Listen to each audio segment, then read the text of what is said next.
And then your son comes and shovels your walk in the middle of an ice storm. It's literally icing out there right now. But, oh, what a good boy. He's going to clean off my car, too. That's his car. Look at that. He can go through anything. He was like, need a ride to work? Yeah, no, that's okay. I'm a little afraid to get into the tank. What does he call it? I think he calls it the hoss. But that can go through anything, like anything.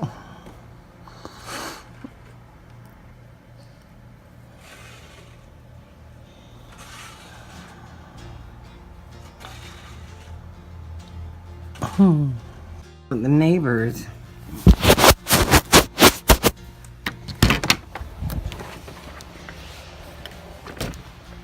So the neighbors have been working on the house across the street, and they're putting in a roof, and the ice and the snow pushed it down.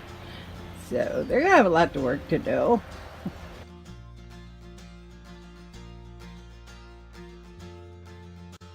Hi everybody, it's PJ and the sun. It's a sunny day. Everything's gonna be okay. Anyway, oh, look at these nails. I'm going to work. I have to go travel day today, but I'm gonna go to work and do something about these nails. They are just god awful. Oh my god, did anybody watch the Shane Dawson conspiracy video too? That was crazy about Chunky Cheese Pizza. If you don't know what I mean, go watch Shane Dawson Conspiracy Theories 2.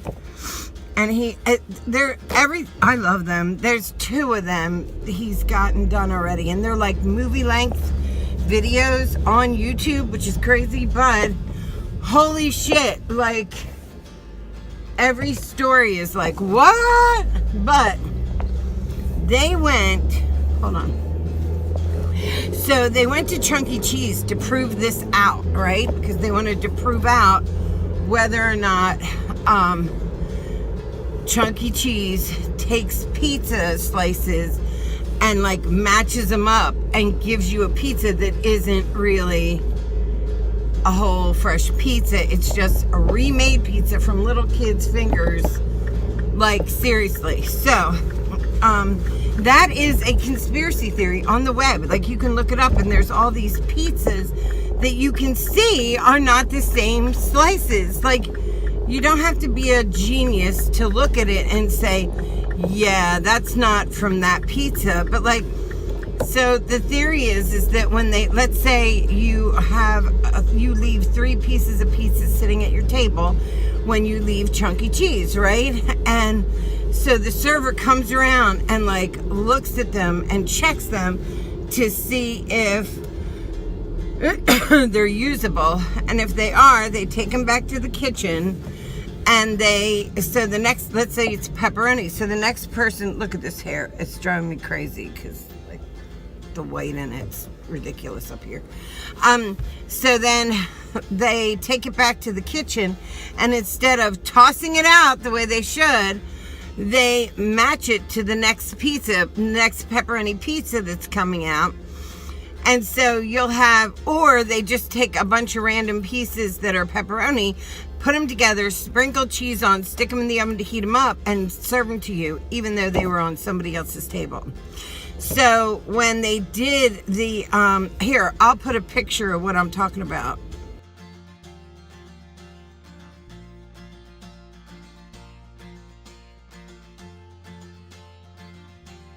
So you could see, and so then Shane and his 2 friends go in to Chunky Cheese, by the way, with a camera,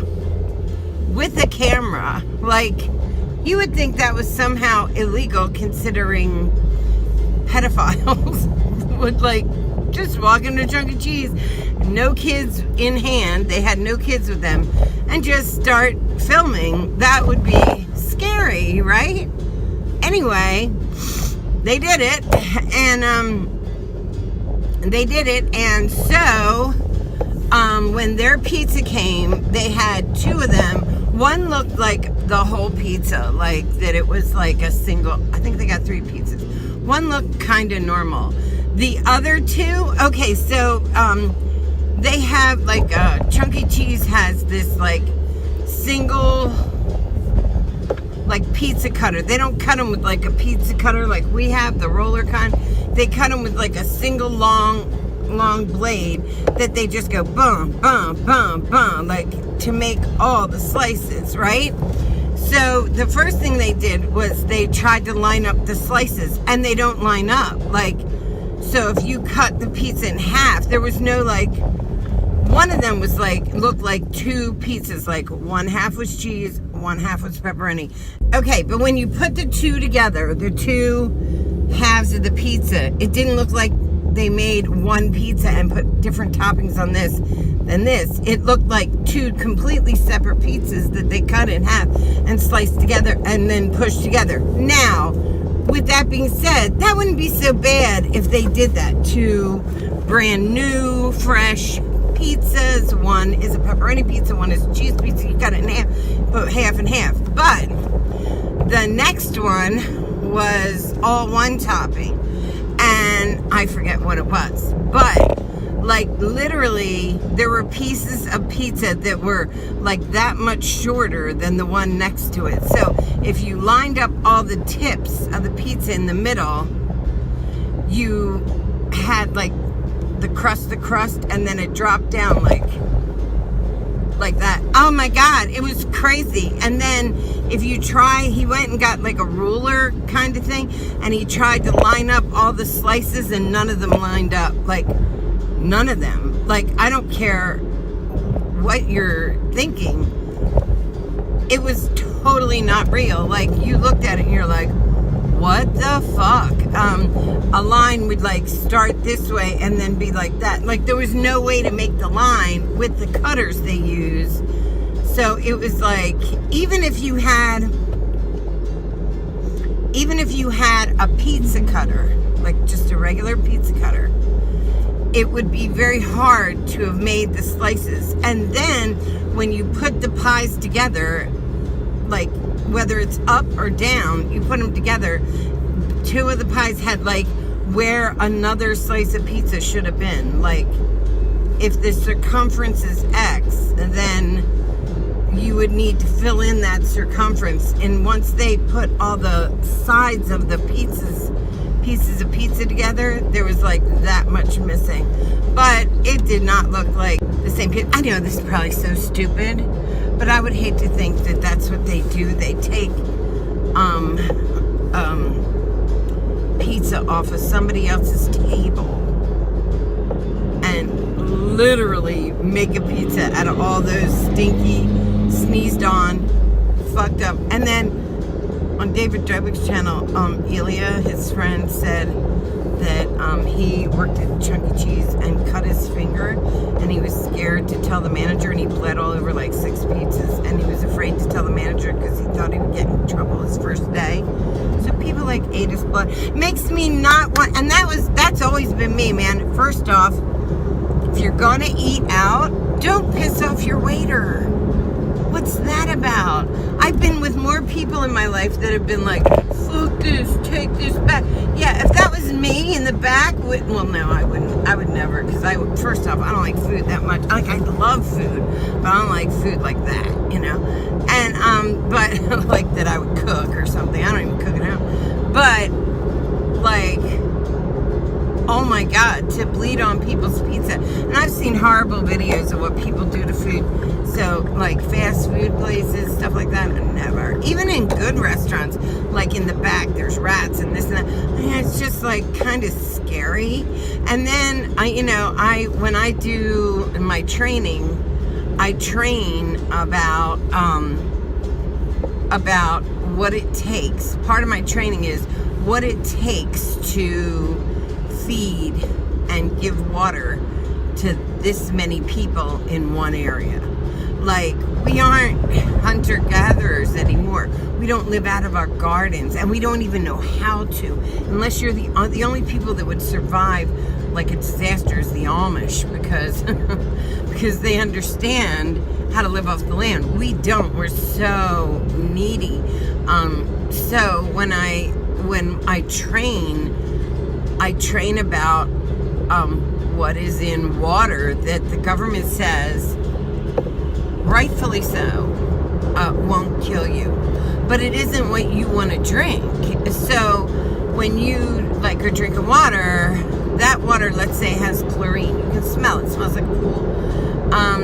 And the reason why that chlorine is there is because, you know, when you woke up this morning, took a shit, took a piss, washed your hair, you know, washed whatever off your body from the night before, threw up because you drank too much, washed your dishes, and say all that water goes down into the treatment plant, and that treatment plant then skims off the solids. That's what it's called, skimming off the solids, and then they pour a bunch of bleach in, because if not, the shit in the water would kill you, and then they charge you for having it shot back to your house in the form of water.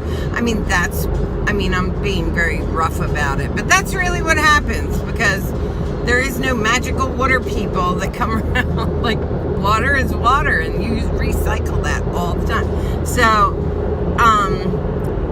So when I talk to people about that in my training, I also talk to them about things like food, and how like food goes under the same concept, and it doesn't make like, so like if you're gonna get a can of soup, right, and you see the commercials and it's like, oh yeah, some granny, you know, going like this to a big pot, and that's just like bullshit.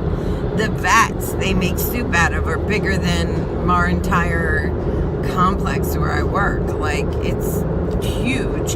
And so let's say it's tomato soup, so you're making tomato soup, the massive amounts of tomatoes you need to make that much tomato soup. And if you think about this, how many cans of tomato soup are on the shelves in your town? Like, how many stores do you have in your town? Little stores, big stores. How many of those carry tomato soup? Probably all of them. Out of that tomato soup, now multiply that over the towns just in your county. Now multiply that over the counties in your state. Multiply the states. Multiply the world, countries, because tomato soup is pretty much everywhere. The massive amount of raw tomatoes that it takes to make that soup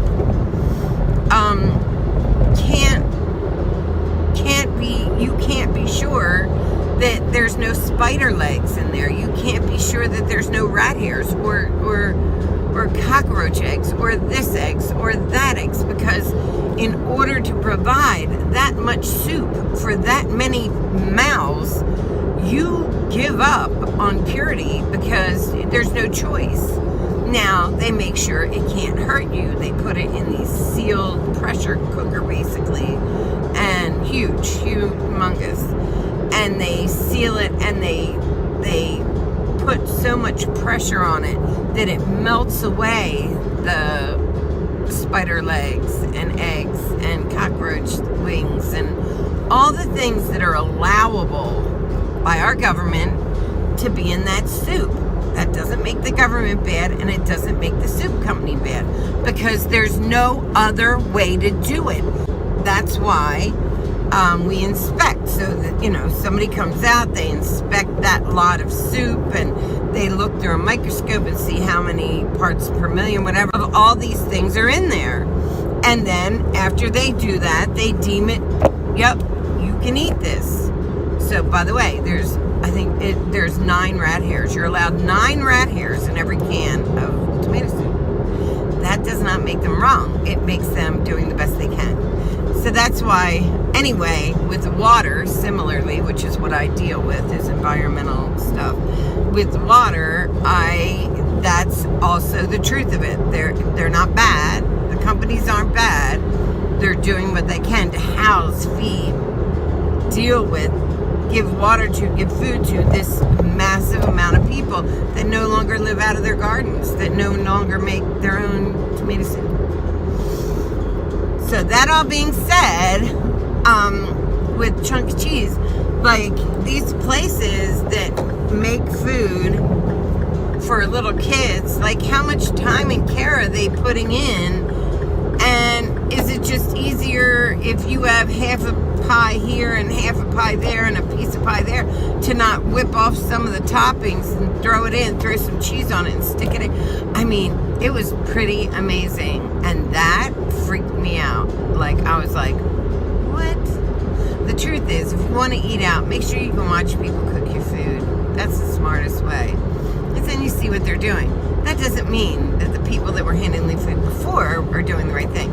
I mean, it's just the way it is. But yeah, the pizza thing, that got to me. I was like, wow, that's pretty severe.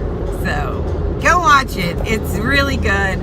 Shane Dawson, Conspiracy Theories. There's 2 videos. It'll take you a night, but it's really, really good. It's right on YouTube. You don't have to go anywhere to watch it. You can watch like a little at your work or whatever.